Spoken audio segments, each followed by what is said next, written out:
ሰላምና ጤና በያላችሁበት ይድረሳችሁ። ውድና የተከበራችሁ ቤተሰቦቻችን እንደምን አላችሁልን? ከሁለተኛው የዩቲዩብ ቻናላችን አዲስ ስፖርት ልዩ የተለያዩ ስፖርታዊ ጉዳዮችን ልናካፍላችሁ እነሆ ዛሬም በዕለተ ረቡዕ የምሳ ሰዓቱ የስፖርት የመረጃ ሰዓታችን በድጋሚ ተገናኘን። ስለምታደምጡን፣ ስለምትከታተሉን ቆይታችሁ ከኛ ጋር ስለሆነ እጅጉን ከልብ አድርገን ነው የምናመሰግነው። በዛሬ ፕሮግራማችን የተለያዩ ስፖርታዊ ጉዳዮችን እናነሳለን። ቆይታችሁን ከኛ ጋር እንድታደርጉ ነው የአክብሮት ግብዣችንን ወደ እናንተ የምናደርሰው። ከምናነሳቸው ነጥቦች መካከል ትልልቆቹን የአውሮፓ ክለቦች የተመለከቱ እጅግ በርከት ያሉ ስፖርታዊ ጉዳዮች ይነሳሉ። እነሱን እያነሳን ቆይታን እናደርጋለን። እስከ ፕሮግራማችን ፍጻሜ ድረስ አብራችሁ ይቆዩ። ቪዲዮአችንን ላይክ፣ ቻናላችንን ሰብስክራይብ እያደረጋችሁ ቆይታችሁን ከኛ ጋር እንድታደርጉ ነው በአክብሮት የምጋብዘው። ከመሸጋገሪያ በኋላ በድጋሚ ተመልሰን እንመጣለን። የተለያዩ ርዕሰ ጉዳዮችንም እናነሳለን። እስከ ፕሮግራማችን ፍጻሜ ድረስ አብራችሁኝ እንድትቆዩ ነው በአክብሮት የምጋብዘው።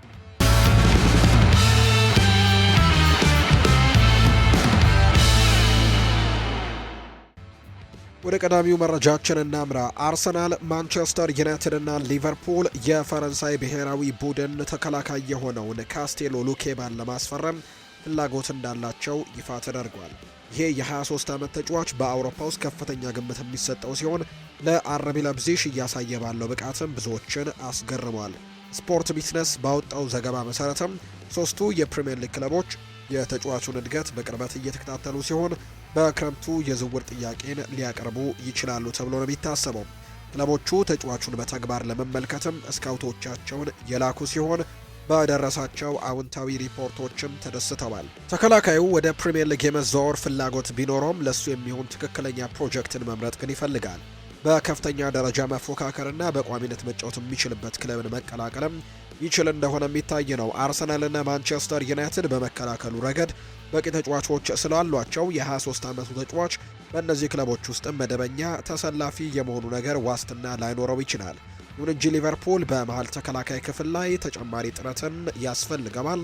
ኢብራሂማ ኮናቴ በክረምቱ ነፃ ወኪል የሚሆን በመሆኑ እሱን የሚተካ ሰው ያስፈልጋቸዋል። ምንም እንኳን በጥር ወር ጀረሚ ዣኮን ቢያስፈርሙም ተጫዋቹ በአሁኑ ወቅት ግን በጉዳት ላይ እንደሚገኝ ነው መረጃዎች እየወጡ የሚገኙት። ጆ ጎሜዝም በክረምቱ ይለቃል ተብሎ ይጠበቃል። ጂኦቫኒ ሊዮን ደግሞ ከባድ የጉልበት ጉዳት ምክንያትም ከሜዳ የራቀ እንደሆነ ይታወቃል። ወደ ቀድሞ ብቃቱ ለመመለስም ጊዜ ያስፈልገዋል ተብሎ ነው የሚታሰበው። የ23 ዓመቱ ተጫዋች በሊቨርፑል መደበኛ የመጫወት ፍላጎትም ወይም እድልን የማግኘት እድሉ ሰፊ ሲሆን የፕሪሚየር ሊግ ሻምፒዮኖቹ ዝውውሩን ሊፈጽሙ ይችሉ እንደሆነ ወደፊት የሚታይ ነው። በዘንድሮ የውድድር ዘመን ደካማ ውጤትን እያስመዘገቡ የሚገኙ በመሆናቸው በሚቀጥለው ዓመትም በጠንካራ ሁኔታ ተመልሰው ለዋንጫዎች ለመፎካከር ይፈልጋሉ። የመከላከል ክፍላቸውን ማጠናከር ያለባቸው ሲሆን በአሁኑ ወቅት በአውሮፓ ካሉ ምርጥ ወጣት ተከላካዮች አንዱን ማስፈረምም ብልህነት የተሞላበት ውሳኔ ሊሆን ይችላል ተብሎ ነው የሚጠበቀው። እንደ ፉትቦል ኢንሳይደር ዘገባ ከሆነ ቶትናም ሆትስፐርስ የክለቡን ካፕቴን ክሪስቲያን ሮሜሮን በዚህ ክረምት ለመሸጥ ፍቃደኛ መሆናቸው ይፋ ተደርጓል። የሰሜን ለንደኑ ክለብ በከፍተኛ ደረጃ በፕሪሚየር ሊጉም ለመቆየት በሚታገልበት በዚህ ጊዜም የውድድር ዘመን ውስጥም የሚገኝ ሲሆን ይህንን የመከላከል ምሰሶ የሆነውን ተጫዋችም በዲየጎ ሲሞኔ አትሌቲኮ ማድሪድ ከፍተኛ ፍላጎት እየታየበት ነው። የዓለም ዋንጫው አሸናፊ አርጀንቲናዊም ሊለቅ መቻሉ ለስፐርስ ትልቅ ለውጥንም የሚያስመለክት ሲሆን ክለቡ የሚታሰበው የወራጅ ቀጠና ስጋትም እውን ከሆነ ሰፊ የተጫዋቾች ለውጥንም ለማድረግ ሊገደድ ይችላል ተብሎ ነው የሚጠበቀው። አሁን ወቅት ከወራጅ ቀጠናው በአንድ ነጥብ ብቻ ከፍ ብሎ የሚገኘው የቶትናም የውድድር ዘመን የቅዠት ያክል ሆኖባቸዋል። ቡድኑ ትኩረት ሰጥቶ እንዲጫወት ለማድረግ እየታገሉ ቢሆንም ወደ ሻምፒዮንሺፕ የመውረድ የገንዘብ ጫናና ትልቅ ስጋትም ሆኖባቸዋል። ስፐርስ ከመውረድ ካላመለጡ የሂሳብ ሚዛኑንም ለማስተካከል በርካታ ተጫዋቾችን መልቀቃቸው የማይቀር ነው የሚሆነው። ይሁን እንጂ ክለቡ በሊጉ ቢቆይ እንኳን የክለቡ አመራሮች በክሪስቲያን ሮሜሮ ሽያጭም ገቢ ለማግኘት ያላቸው ፍላጎት እየጨመረ ነው የመጣው። ተከላካዩ እስከ 2029 የሚያቆየውን አዲስ ኮንትራት ቢፈረምም ከ60 ሚሊዮን ፓውንድ በላይ የሚገመተው ከፍተኛ የገበያ ዋጋ ለክለቡ መልሶ ግንባታ ወሳኝ ፈንድ ሊያስገኝ ይችላል ተብሎ ነው የሚታሰበው። በተጨማሪም የክሪስቲያን ሮሜሮ የቅርብ ጊዜ የዲሲፕሊን ሪካርድ እና ክለቡ በዝውውር ገበያ ላይ ባለው ፍላጎት ማነስ ምክንያትም ያሳየው ቅሬታ ከአመራሩ ጋርም ያለውን ግንኙነት እንዳሻከረው ጭምር የሚያሳዩ መረጃዎች ናቸው የወጡት። ከአትሌቲኮ ማድሪድ ጋር ያለው ግንኙነትም በአጋጣሚ የመጣ አይደለም። ስፐርስ በቅርቡ በለንደን 3-2 በሆነ ውጤት ቢያሸንፉም በሲሞኔ ቡድን ከቻምፒየንስ ሊግ የማጣሪያው ውጪ መሆናቸው የሚታወስ ነው። ከጨዋታው በፊት የአትሌቲኮ አሰልጣኝ ለሀገሩ ልጅ ሮሜሮ ያለውን አድናቆትም በይፋ ገልጾ ነበር። ከአውሮፓ መድረክ መሰናበታቸውን ተከትሎ ለስፔን መገናኛ ብዙሃን በክረምቱ ስለሚኖረው ዝውውርም ጥያቄ የቀረበለት የ27 ዓመቱ ቶትናም ካፕቴን የሆነው ክሪስቲያን ሮሜሮ በሰጠው ምላሽም አጠራጣሪ እንደሆነ ነው የተናገረው። ወቅታዊ ትኩረቱ ቶትናምን በሊጉ ማቆየት እንደሆነ ቢገልጽም በኋላ ላይ ግን ምን እንደሚሆን እናያለን ማለቱ የዝውውር ወሬውን ከፍ ብሎ እንዲቀጣጠልም አድርጎታል ተብሎ ነው የሚታሰበው። የኒውካስል ዩናይትዱ አማካይ ሳንድሮ ቶናሊ ወኪል ደንበኛው በዚህ ክረምት ወደ ሌላ የፕሪምየር ሊግ ክለብ እንዲዘዋወር ከፍተኛ ፍላጎት እንዳለው ነው የተዘገበው። ይሄ የጣሊያን ብሔራዊ ቡድን ተጫዋች በጥር ወር የዝውውር መስኮትም መዝጊያ ቀን ከሴንት ጄምስስ ፓርክ ሊለቅ ይችላል የሚል ያልተጠበቀ ወሬ ከተሰማ በኋላ በቅርብ ጊዜያት ከአርሰናል፣ ከማንቸስተር ዩናይትድ እና ከማንቸስተር ሲቲ ጋር ስሙ እየተነሳ ነው። በወቅቱ ለቶናሊ የሚሆን ስምምነት ይሳካል ተብሎ ባይጠበቅም ሁኔታው ግን ለክረምቱ የዝውውር መስኮት መነሻ ሆኗል። ተጫዋቹና ተወካዮቹ ለትልቅ ዝውውርም እየተዘጋጁ እንደሆነ በግልጽም እየታየ ነው። ምንም እንኳን ቶናሊ ራሱ ወደ ሴሪኤው የመመለስ ፍላጎት እንዳለውና ዩቬንቱስን ፍላጎት እያሳየ እንደሆነ ቢነገርም በፕሪሚየር ሊጉ የመቆየት እድሉ ግን የሰፋ ይመስላል። ቶናሊ ከዝውውር ሂሳብም ሆነ ከደሞዝ አንጻርም ለማንኛውም የጣሊያን ክለብ በጣም ውድ ሊሆን ስለሚችል ለ25 ዓመቱ ተጫዋች የእንግሊዝ መቆየትም በጣም ሊሆን የሚችል አማራጭ ነው ተብሎ ነው የሚታሰበው። የቀድሞው የኤሲ ሚላን ሰው ለማንቸስተር ዩናይትድ እና ማንቸስተር ሲቲ መደበኛ ተሰላፊ የመሆን እድል ያለው ሲሆን ለአርሰናልም የማርቲን ዙቤሜንዲ የቅርብ ጊዜ ብቃትን ተከትሎ ለዴክላን ራይስም ተለዋጭም ሊሆን እንደሚችል በርካቶች ይጠቁማሉ። በጣሊያን የሚወጡ ዘገባዎች እንደሚያመለክቱት የቶናሊ ወኪል በቅርቡ አርሰናል ከብራይተን ጋር ያደረገው ጨዋታ ለመታዘብ የተገኘ ሲሆን ለደንበኛው በፕሪሚየር ሊጉ ፍላጎት እንዲኖርም የበኩሉን ጥረት እያደረገ እንደሚገኝ ነው የተገለጸው። ኒውካስል ግን በተለይም ባለፈው ክረምትም አሌክዛንደር ኢሳክን ለሊቨርፑል አሳልፎ ከሰጠ በኋላ ቶናሊን ለመሸጥ ፍላጎት ይኖረዋል ተብሎ ግን አይታሰብም። ለኒውካስል ዩናይትድ ፕሮጀክትም እንደ ቶናሊ ያለ ቁልፍ ተጫዋችን ማቆየት ወሳኝ ነው። ይህም ደግሞ ማለት በዚህ ክረምት ለትልልቆቹ የፕሪሚየር ሊግ ክለቦች እንኳን ሳይቀር እጅግ ውድ ሊሆንባቸው እንደሚችል የሚያሳዩ ሪፖርቶች እየወጡ ነው። የሪያል ማድሪዱ አማካይ ኤድዋርዶ ካማቪንጋን ለማስፈረም በሚደረገው ፉክክር እየጋለ በመጣበት በዚህ ሰዓት አርሰናል በዝውውር ገበያው ላይ አስደሳች እድል ቀርቦለታል። ዴይሊ ሜል መጀመሪያ እንደዘገበው ከሆነ መረጃው ያላቸው ምንጮች ለአርሰናልና ለሊቨርፑል እንዲሁም ለቸልሲና ማንቸስተር ዩናይትድ ትልቅ ተጽዕኖ ሊኖረው የሚችል አዲስ መረጃን አጋርተዋል። እስካሁን ባለው ሁኔታ ሊቨርፑል በተጫዋቹ ላይ ከፍተኛ ፍላጎት ያሳየ ሲሆን ከተጫዋቹ ወኪሎች ጋርም 2 ዙር ንግግሮችን አድርጓል። ሆኖም ግን ይህ ማለት የግድ ሪያል ማድሪድ ጋር በቀጥታ ንግግር ጀምረዋል ወይም ድርድር ጀምረዋል ማለት እንዳልሆነም ሊሰመርበት የሚገባ ጉዳይ ነው። ክለቦች ካማቪንጋ በዚህ ክረምት በ50 ሚሊዮን ዩሮ አካባቢ ሊገኝ እንደሚችል ያውቃሉ። አርሰናልም ይህ ፈረንሳይ ብሔራዊ ቡድን ተጫዋችም እንዲቀርብለት ግንኙነት ተደርጓል የተባለው የካማቪንጋም የወደፊት ቆይታ አጠራጣሪ መሆኑን ተከትሎ ወኪሎቹ ፍላጎት ያላቸው ክለቦችን ማነጋገራቸው ምክንያታዊ ነው። እንዲህ ያለ ነገር በዝውውር ገበያው ላይ ሁልጊዜም የሚከሰት ነገር ነው። ሆኖም ግን ስሙ እንዳይጠቀስ የፈለገ ምንጭ እንደገለጸው ከሆነ ካማቪንጋ ሊዘዋወር የሚችለው በቻምፒየንስ ሊግ ለሚሳተፍ ክለብ ብቻ እንደሆነ በግልጽ አስታውቋል። ይህ ደግሞ ለጊዜው አርሰናል ከሊቨርፑልና ከቼልሲ የተሻለ ድል እንዲኖሩ ያደርገዋል። ምክንያቱም ሁለቱም ክለቦች ለቀጣዩ ዓመት የአውሮፓ ታላላቅ ክለቦች ውድድር ቻምፒየንስ ሊግ ለማለፍ ዋስትና አሁን ላይ የላቸውም እና እየታገሉ የሚገኙ ላይ በመሆናቸው ነው። ይህ ሁኔታ ማንቸስተር ዩናይትድ ወደ ድርድሩ ሊያስገባው ቢችልም ነገሩ ግን ያን ያክል ቀላል አይሆንም። ምንጩ ሲያስረዳም አርሰናል ቀደም ሲል ተጫዋቹን ዝም ብለው ስለሚያገኙ ወይም ደግሞ ከወኪሎች ጋርም ባለው ግንኙነት ብቻ የማስፈረም ዘይቤያቸውን መቀየር ይፈልጋሉ። ካማቪንጋ ቀርቦላቸዋል፣ ነገር ግን ዝውውሩ በክለቡ ትክክለኛ መሆኑን ካመኑበት ብቻ ነው የሚገዙት። ለጊዜው ሌሎች ተመራጮች ኢላማዎችም ይኖራቸዋል ተብሎ ይታሰባል።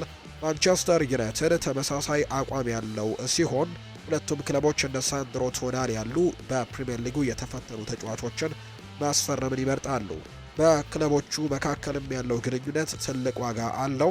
አርሰናልና ሪያል ማድሪድ ቀደም ሲል የዳኒ ሴባዮስ እና ማርቲን ኦዴጋርድ የውሰት ዝውውሮች ማድረጋቸው የሚታወስ ነው። ኦዴጋርድም በኋላ ላይ የቋሚ ዝውውር ማድረጉ የሚታወቅ ጉዳይ ነው።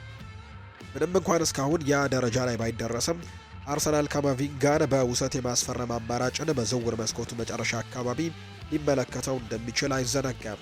ይህ ግን ክለቡ ከዛ በፊት የሚያደርጋቸውን ተጫዋቾች ማግኘት መቻሉና ካማቪንጋ ራሱ በሌላ ክለብም ሳይወሰን መቆየቱ ላይ ይወሰናል። ሁኔታው ለትልልቅ ክለቦችም ትልቅ እድልን የፈጠረና አሁንም ደግሞ ለድርድር ክፍት የሆነ እንደሚመስል ነው ዘገባዎች እየጠቆሙ የሚገኙት። የሊቨርፑል አጥቂ አሌክዛንደር ኢሳክ በውድድር ዓመቱ መጨረሻ ክለቡን ሊለቅ እንደሚችል ስሙ ከዝውውር ጋር እየተያዘ ነው። ከስፔን የወጡ ዘገባዎች እንደሚያሳዩት የ26 ዓመቱ ተጫዋች በሊቨርፑል ደስተኛ ባለመሆኑ አዲስ ጅምርን ይፈልጋል። በደረሰበት የጉዳት ችግር ምክንያት በሊቨርፑል ያለው እድገት መቆሙን ያምናል። በዚህ ምክንያትም ክለቡን መልቀቅ ነው የሚፈልገው። አሌክዛንደር ኢሳክ ለሊቨርፑል እስካሁን የተጫወተው ለ781 ደቂቃዎች ብቻ ሲሆን 3 ግቦችን ያስቆጥሯል። በክረምቱ ባርሴሎናን የመቀላቀል ፍላጎት ያለው ሲሆን ሁኔታው እንዴት እንደሚቀጥልም ገና የሚታይ ነው። ሊቨርፑል አጥቂውን ለማስፈረም 140 ሚሊዮን ዩሮ የከፈለ ሲሆን አብዛኛው ወጪያቸውን መልሰው ማግኘትም ይፈልጋሉ። ባርሴሎና የፋይናንስ ችግር ያለበት በመሆኑ ይህንን ስዊድናዊ ኢንተርናሽናል ለማስፈረም አቅሙ ይኖረዋል ተብሎ ግን አይታሰብም። በተለይም ሮበርት ሌቫንዶስኪ በውድድር ዓመቱ መጨረሻ ክለቡን የሚለቅ መሆኑን ተከትሎ ባርሴሎና በአጥቂ መስመሩ ላይ ተጨማሪ ጥራት እንደሚፈልግ ግልጽ ነው። አሌክዛንደር ኢሳክ ለፖላንዳዊው ኮከብም ጥሩ ተተኪ ሊሆን ቢችልም የእሱ የዝውውር ዋጋ ግን ለባርሴሎና ትልቅ እንቅፋት ሊሆን ይችላል። ዘገባው አክሎም ስለ ተጫዋቹ መልቀቅ በሚቀጥሉት ሳምንታት ድርድሮች ሊጠናከሩ እንደሚችሉ ነው የተገለጸው። ባርሴሎና ለተጫዋቹ ተቀባይነት ያለው ጥያቄን ያቀርብ እንደሆነም ወደፊት የሚታይ ነው የሚሆነው። ሊቨርፑል ተጫዋቹን ለመሸጥ ምንም አይነት ግፊት የለበትም። ተጫዋቹም ከክለቡ ጋር የረጅም ጊዜ ኮንትራት ያለው ሲሆን ክለቡን በተቻለ መጠን ለረጅም ጊዜ ሊያቆየው ይፈልጋል። እንዲሁም ተጫዋቹ በክለቡ በቆየ የ1 ዓመት ውስጥም መልቀቅ ይፈልጋል ተብሎ አይታሰብም። ይልቁንም በሊቨርፑል ራሱን ለማረጋገጥና ክለቡ ያወጣበትን ዋጋ የሚመጥን ብቃት ለማሳየትም እንደሚጠር ይገመታል። አሌክዛንደር ኢሳክ ወደ ሊቨርፑል ለመዘዋወር የኒውካስል ዩናይትድ እያለም አድማ ማድረጉ የሚታወስ ቢሆንም በአንፊልድም ተመሳሳይ ነገር ያደርጋል ተብሎ ግን እንደማይጠበቅ ነው መረጃዎች እየወጡ የሚገኙት። የሊቨርፑል አንጋፋ ተጫዋች ስቴቨን ጄራርድ የቀድሞ ክለቡ ሙሐመድ ሳላህን ለመተካት ምን ማድረግ እንዳለበት ግልጽ የሆነ መልእክትን አስተላልፎላቸዋል። ግብፃዊው ድንቅ ኮከብ በዘንድሮው የውድድር ዘመን መጨረሻ ከአንፊልድ እንደሚለቅ ይፋ መደረጉን ተከትሎ በእግር ኳሱ ዓለም ትልቅ መነጋገሪያ ሆኗል። ይህም በክለቡ ታሪክ ውስጥም እጅግ ስኬታማ ከሆኑ ምዕራፎች አንደኛው ማክተሙን የሚያሳይ ነው። ከሳላህ በኋላ ያለው ዘመንን አስመልክቶ ይህንን ዓለም አቀፍ ደረጃ ያለውን ተጫዋችም ማን ሊተካው ይችላል የሚሉ ግምቶች መውጣት ጀምረዋል። ጄራርድ ግን አሁን ላይ ለሙከራ ወይም ተስፋ ላላቸው ተብለው ለሚገዙ ተጫዋቾች የሚሆን ቦታ የለም ብሎ ነው የሚያምነው። ለቲኤንቲ ስፖርት የተናገረው የቀድሞ የሊቨርፑል ካፕቴን ሊቨርፑል እውነተኛ ዓለም አቀፍ ኮከብ ተጫዋችን ካላስፈረመ በስተቀር በሳላህ መልቀቅም የሚፈጠረውን ክፍተት ሳይሞላ እንደሚቀር ነው ያሳሰበው። ጄራርድ ሲናገር ሊቨርፑል በዓለም ላይ ካሉ ምርጥ 3 የመስመር አጥቂዎች መካከል አንዱን ማስፈረም አለበት ብሏል። ጄራርድ ያለውን ሁኔታ ሲያብራራ አቋሙ ግልጽ ነው። ለሱ ተተኪ ተጫዋችም ሳላ እንደ አውሮፓውያኑ አቆጣጠር ከ2017 ጀምሮ እንደነበረው ሁሉ ትልቅ የንግድና የብቃት ዋጋም ያለው ተጫዋች መሆኑን ይናገራል። ትልቅ ዋጋ ያለው ተጫዋች መግዛት የግዴታ ይኖርባቸዋል፣ ካልሆነ ግን እሱን መተካት አይቻልም ሲል ስቴቨን ጄራርድ ይናገራል። አክለው መሐመድ ሳላህን ለመተካት በዓለም ላይ ካሉ ምርጥ 3 ወይም 4 የመስመር አጥቂዎች መካከል አንዱ መሆን አለበት፣ ምክንያቱም መሐመድ ሳላህ የነበረው ያን ቦታ ላይ ነው ሲልም ጭምር ነው የተናገረው። እንደ ጄራርድ እምነት ከሆነ ሊቨርፑል ቀዳሚ ተግባሩ ከመጀመሪያው ቀን ጀምሮ ከፍተኛ ውጤት ማምጣት የሚችል ራሱን ያረጋገጠ ዓለም አቀፍ ደረጃ ያለው ተሰጥኦም መፈለግ አለበት ሲልም ጭምር ነው የተናገረው። ከሳላህ መልቀቅ ጋር ተያይዞ የሚፈጠረውን ስጋትም መነሻው እውነታውና ቁጥሮቹ ናቸው። መርሲሳይድም እንዲሁ ደግሞ ከደረሰ በኋላ ሳላ በፕሪሚየር ሊጉ ብዙም የሚታይ ወጥ የሆነ ብቃትን አስመዝግቧል ብሏል። ከ200 በላይ ግቦችን ያስቆጠረ ሲሆን ሁሉንም ዋና ዋንጫዎችም ደግሞ በክለቡ ሰብስቧል። ላለፉት 10 ዓመታትም ገደማ የሊቨርፑል የማጥቃት ክፍል ዋነኛው ሞተርም ሆኖ አገልግሏል። በየውድድር ዓመቱ ከ30 በላይ ጎሎችንም ወይም ደግሞ ቀጥታ ተሳትፎችንም የሚያደርግ ተጫዋችን መተካት ለዝውውር ቡድኑም ሆነ ለክለቡ ፋይናንስ አቅምም ትልቅ ፈተና ነው ሲልም ጭምር ነው የሚናገረው ስቴቨን ጄራርድ። የጄራርድ ማስጠንቀቂያ ሊቨርፑል ለዋንጫ የመፎካከር ምኞቱን ለማሳካት ጥሩ የሚባል ተጫዋችን ብቻ በቂ እንዳልሆነ ያሳያል። በአውሮፓ እግር ኳስ አናት ላይ ያለውን ደረጃ ለማስጠበቅ የሊቨርፑል አመራሮች ከሳላህ ማንነት ጋር የሚመጣጠን ተጫዋችን ማምጣት፣ ከፍተኛ ገንዘብም ለማውጣት መዘጋጀት ይኖርባቸዋል ብሎ ነው የሚያስበው። ሙሐመድ ሳላህ ሊቨርፑልን ሲለቅ የክለቡም ሆነ የፕሪምየር ሊጉ የምንጊዜውም ታላቅ ተጫዋች ተብሎ እንደሚታወስ ቢታወቅም ከአሰልጣኞች ጋር አብሮ ለመስራት ግን ሁልጊዜም ቀላል እንዳልነበር በርካቶች ይመሰክራሉ። የሊቨርፑል ደጋፊዎች ሳላን እንደሚናፍቁት ቢታመንም አንድ አዲስ ዘገባ ግን ተጫዋቹ ከየርገን ክሎፕና ከአሁኑ አሰልጣኝ አርኔ ስሎት ጋር ሰጣ ገባ ውስጥ በመግባት ለአሰልጣኞቹም አስቸጋሪ ሊሆን እንደሚችል መረጃዎች ወጥተዋል። ዘ ቴሌግራፍ እንደዘገበው ከሆነ ሳላህ አሁንም ከራሱ የዓለም ላይ ካሉ ምርጥ ተጫዋቾች አንዱ አድርጎ የሚመለከት ሲሆን ተቀያሪ ወንበር ላይ ተቀምጦ በሊቨርፑል ለመቆየት ፍላጎት የለውም የተባለው። ይህ ሁኔታ በዘንድሮው የውድድር ዘመን በአርኔ ስሎት ጋር የነበረውን ግንኙነት መሻከር ምክንያት ሆኗል። ቀደም ሲልም ከዌስትሃም ጋር በነበረው ጨዋታ ተቀያሪ ሆኖ በመቀመጡ የቀድሞውን የሊቨርፑል አሰልጣኝ የርገን ክሎፕን እንዲሁ ሲከራከርም መታየቱ የሚታወስ ነው። በመጨረሻም አብዛኞቹ ክለቦች እንደ ሳላ ያለ ተጫዋች በሜዳ ላይ የሚጠብቁትን ከፍተኛ ብቃት እስካሳየ ድረስም ባህሪውን ይታገሱታል። የግብፃዊ ኮከብ ለማስተዳደር ትንሽ አስቸጋሪ ቢሆንም በብቃቱ ግን ያንን የሚያካክስ ብርቅዬ ተጫዋች ነው። ይሁን እንጂ ምንም ያክል ምርጥ ቢሆንም እድሜው ሲገፋ ግን የቀድሞ ጥንካሬውን ማጣቱ የማይቀር እውነታ ነው። ሳላ በአሁኑ ወቅት በሊቨርፑል መቆየቱ ለክለቡ ከጥቅሙ ይልቅ ችግሩ ሊያመዝን ስለሚችል በዚህ ክረምት በነፃ ዝውውር መልቀቁ ትክክለኛ ውሳኔ ተደርጎ ሊወሰድ ይችላል። ሳላ በሊቨርፑል ቆይታው የሚደነቅ ብቃትን ያሳየ ሲሆን በአንፊልድ ያለው ቆይታ ደግሞ እሱ በሚፈልገው መንገድም ባያበቃም ክለቡን ሊሰናበት ግን ከደጋፊዎች ታላቅ አቀባበል እንደሚደረግለት እርግጠኛ ነው። የ33 ዓመቱ ኮከብ በአሁኑ ወቅት በክለቡ ታሪክ ሶስተኛው ከፍተኛ ጎል አስቆጣሪ ነው። እንዲሁም ከዌይን ሩኒ፣ ሃሪ ኬን እና አለን ሺረር በመቀጠልም በፕሪሚየር ሊጉ የምንጊዜም ከፍተኛ ጎል አስቆጣሪዎች ዝርዝር ላይም አራተኛ ደረጃ ላይ ተቀምጧል። ሳላ ከሚያስቆጥራቸው ጎሎች በተጨማሪ በታላላቅ ጨዋታዎች ላይ ወሳኝነቱን ያሳየ ሲሆን ክለቡ 2 የፕሪሚየር ሊግ ዋንጫዎችን እንዲያነሳም የረዳ ከመሆኑም በላይ እንደ አውሮፓውያኑ አቆጣጠር በ2019 በነበረው የቻምፒየንስ ሊግ ፍጻሜ ጨዋታ ላይ ጎል ማስቆጠሩ የሚታወስ ነው። ማርካ እንደዘገበው ከሆነ ማንቸስተር ዩናይትድ ክሪስቲያን ሮሜሮን ለማስፈረም በሚያደርገው ፉክክር ውስጥ ገብቷል። ዩናይትድ ቀደም ሲል ከአትሌቲኮ ማድሪድ ጋር ስሙ ተያይዞ የነበረውን የቶትናም የማል ተከላካይ ሁኔታን አሁን በንቃት እየተከታተለ ነው የሚገኘው። ክሪስቲያን ሮሜሮ በቅርቡ ከቶትናም ሆትስፐርስ ጋር የረጅም ጊዜ ውል ቢያራዝምም ከአውሮፓ ታላላቅ ክለቦች የሚቀርብለትን ፍላጎት ግን የወደፊት ቆይታው አሁንም የመነጋገሪያ ርዕስ እንዲሆን አድርጎታል። ቶትናም አስቸጋሪ የውድድር ዘመንን እያሳለፈ ባለበትና በርካታ ልሂቃን ቡድኖች የተከላካይ መስመራቸውን ለማጠናከር በሚጥሩበት በዚህ ሰዓት የክሪስቲያን ሮሜሮ ሁኔታ በዝውውር ገበያ ውስጥም ትልቅ ትኩረትን እየሳበ መጥቷል። የማንቸስተር ዩናይትድ በክሪስቲያን ሮሜሮ ያለው ፍላጎት ከ2026-27 የውድድር ዘመን በፊት የተከላካይ መስመሩን ለማጠናከር እያደረገ ያለውን ጥረትም ያሳያል። ባለፉት የውድድር ዘመናት የተከላካይ መስመር አለመረጋጋት የክለቡ ዋነኛ ስጋት የነበረ ሲሆን የዝውውር ባለስልጣናቱ የተከላካይ መስመሩን የበላይነት ሊመሩ የሚችሉ ልምድ ያላቸው ተከላካዮችን ለማምጣትም ቅድሚያ ሰጥተዋል የተባለው። አሁን ላይ እድሜው 27 የደረሰው ሮሜሮ ዩናይትድን ለማስፈረም ከሚፈልገው የተጫዋች አይነት ጋርም ይጣጣማል። የዩናይትድ ወደ ፉክክሩ መግባት የአትሌቲኮ ማድሪድ ጥረትን ሊያወሳስበው ይችላል። ስፓኒሹ ክለብም ባለፈው ክረምትም ሮሜሮን ለማስፈረም ቢሞክርም ስምምነት ላይ መድረስ ግን አልቻለም ነበር።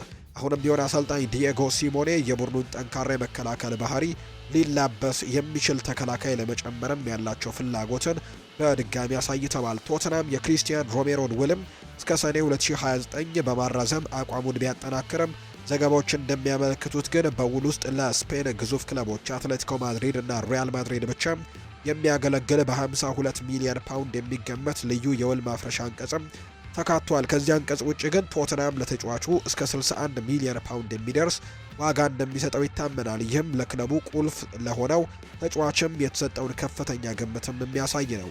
የፋይናንስ ሁኔታዎች ለማንኛውም ዝውውር ወሳኝ ሚናን ይጫወታሉ።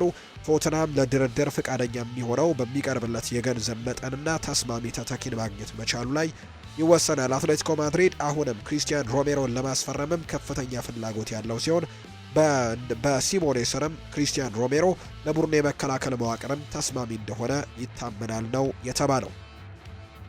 ሊቨርፑል፣ ማንቸስተር ዩናይትድ እና ቸልሲ በዚህ ክረምት የአርሰናሉን ተከላካይ ቤን ዋይትን ሁኔታ በቅርበት እየተከታተሉ መሆኑ ተዘግቧል።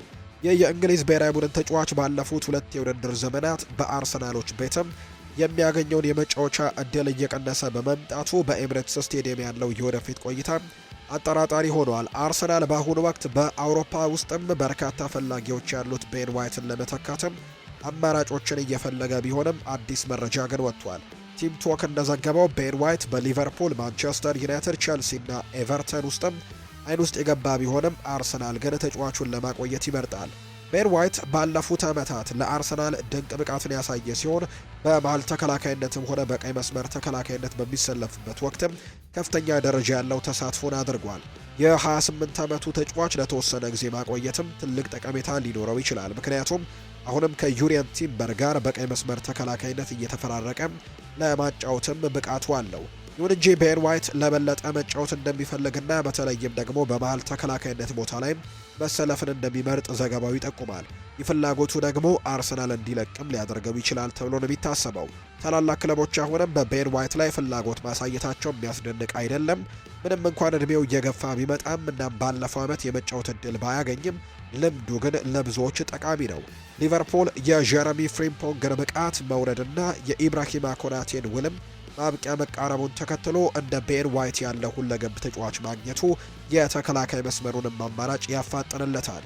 ማንቸስተር ዩናይትድ በበኩሉ ቤን ዋይትን በቀይ መስመር ተከላካይነት ከዲየጎ ዳሎ የተሻለ አማራጭም አድርጎ ሊመለከተው እንደሚችል የሚያሳዩ መረጃዎች ያሉ። ቼልሲም ለወጣት ስብስቡ ተጨማሪ ልምድ ለማግኘትም ቤን ዋይትን ሊጠቀምበት ይችላል። አርሰናል ተጫዋቹን ለዋንጫ ተፎካካሪ ናቸው ብሎ ለሚያስባቸው ክለቦች ከመሸጥ ሊቀጠም ስለሚችል ይህ ሁኔታ ለኤቨርተን እና ለሌሎች ፈላጊዎችም ትልቅ እድል ሊፈጥርለት ይችላል ተብሎ ነው የሚታሰበው። የቱርኩ ስፖርት ሚዲያ እንደ ስፖርቴክስ እንደዘገበው ከሆነ የሱፐር ሊጉ ግዙፍ ክለብ ቤሺክታሽ አልታይ ባይንደርን ለማስፈረም ከማንቸስተር ዩናይትድ ጋር ይፋዊ ድርድር ለመጀመር በዝግጅት ላይ ነው። የክረምቱ የዝውውር መስኮት እየተቃረበ ባለበት በዚህ ሰዓት የኢስታንቡሉ ክለብ ይህንን የ27 ዓመት ግብ ጠባቂ በኦልድ ትራፎርድ ያለውን ሁኔታ በመጠቀም ወደ ሀገሩ ለመመለስም እቅድ አለው። ባይንዲር እንደ አውሮፓውያኑ አቆጣጠር በ2023 ክረምት ከፌነርባቼ በ4.3 ሚሊዮን ፓውንድ ዝውውር ዩናይትድን የተቀላቀለው በቱርክ ካሉ እምነት ከሚጣልባቸው ግብ ጠባቂዎች አንዱ የሚል ስም ይዞ ነበር። በኢስታንቡል ቆይታው ኳሶችን በማዳን በቅልጥፍናውና በመሪነት ብቃቱ የሚታወቅ ወጥ አቋምም ያለው ተጫዋች ነበር። ይሁን እንጂ በእንግሊዝ ቆይታው ደግሞ እንደታሰበው አልሆነም። አሁን በክለቡ ሶስተኛው የውድድር ዘመኑ ላይ የሚገኝ ሲሆን በሁሉም ውድድሮችም ያደረገው 17 ጨዋታዎችን ብቻ ነው። ይህም በዩናይትድ የግብ ጠባቂ ክፍል ውስጥም ያለውን ጠንካራ ፉክክር የሚያሳይ ነው። በዚህ የውድድር ዘመን መጀመሪያ ላይ ለጥቂት ጊዜ በቋሚነት የመሰለፍ ዕድልን አግኝቶ የነበረ ቢሆንም ቤልጅማዊው ግብ ጠባቂ ሴኔ ላሜንስ ባሳየው ብቃት አሁንም ቀዳሚ ምርጫ ሆኗል። ቤሺክታሽ በጥር የዝውውር መስኮት ባይንዲርን ለማስፈረም ሙከራ አድርጎ የነበረ ቢሆንም ድርድሩ ግን ስምምነት ላይ ሳይደርስ ቀርቶ ነበር። እንደ ቱርክ ሚዲያዎች ዘገባ ከሆነም የክለቡ የታደሰ ፍላጎት ለ2026/27 የውድድር ዘመን የግብ ጠባቂ ክፍሉን ለማጠናከርም ካላቸው እቅድ የመነጨ ነው። ዋና አሰልጣኙ ሰርገንም ባይንደርን በግብ ክልል ላይ መረጋጋትን ሊፈጥር የሚችል ጠንካራ ጨዋ አድርገው ይመለከቱታል። በቱርክ እግር ኳስ ያለው ልምድና በእንግሊዝ ያገኘው ተሞክሮ ተደምሮ በሀገር ውስጥም ሆነ በአውሮፓ መድረክ ለሚወዳደር ቡድን ሳቢ አማራጭ ነው። ዘገባዎች እንደሚያመለክቱት ቤሺክታሽ መጀመሪያ ላይ ባይንደርን በነፃ ዝውውር የማግኘት እድልን ሊያጠና ይችላል። ይሁን እንጂ ይህ ሁኔታ በውል ድርድሮችና ማንቸስተር ዩናይትድ ተጫዋቹን በመልቀቅ ባለው ፈቃደኝነት ላይ ይመሰረታል ተብሎ እንደሚጠበቅ ነው ዘገባው የወጣው። ውድና የተከበራችሁ ቤተሰቦቻችን ከሁለተኛው የዩቲዩብ ቻናላችን አዲስ ስፖርት ልዩ ለዛሬ ያዝንላችሁ ስፖርታዊ ጉዳዮቻችን እነዚህን ይመስላሉ። ስላደመጣችሁን፣ ስለተከታተላችሁን፣ ቆይታችሁን ከኛ ጋርም ስላደረጋችሁ እጅግ ከልብ አድርገን ነው የምናመሰግነው። ፏርባሩ ፕሮግራሙን እየመራው ከእናንተ ጋር ቆይታን አድርግ ያለው። በቀጣይ ፕሮግራሞቻችን ሌሎች ስፖርታዊ ጉዳዮችን ይዘን በድጋሚ እንገናኛለን። መልካም ጊዜ እንዲሆንላችሁ ነው በአክብሮት የምመኘው።